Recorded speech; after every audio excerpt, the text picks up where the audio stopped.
Nakikiisa ang Pilipinas sa pahayag ng Group of Seven kaugnay sa importansya ng malayang Indo-Pacific region tungo sa estabilidad ng mga bansa. Suportado rin ng Pilipinas ang panawagan ng grupo laban sa aggression activities ng South China. Nagbabalik si Alvin Pelobelio para sa report.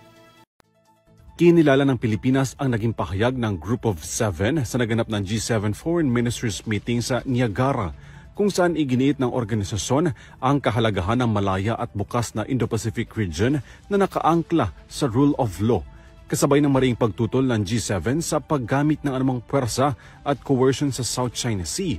Ayon sa Department of Foreign Affairs, nakikiisa ang Pilipinas sa pananaw ng G7 sa kahalagahan ng maritime security at prosperidad sa pandaigdigang stabilidad, economic resilience at kaayusan ng mga bansa.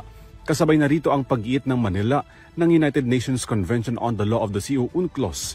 Nakiisa rin daw ang DFA sa G7 sa seryosong pagkabahala sa mga delikadong pagmamaneobra, pambabomba ng water cannon at anumang balakid sa malayang paglalayag ng mga barko sa South China Sea.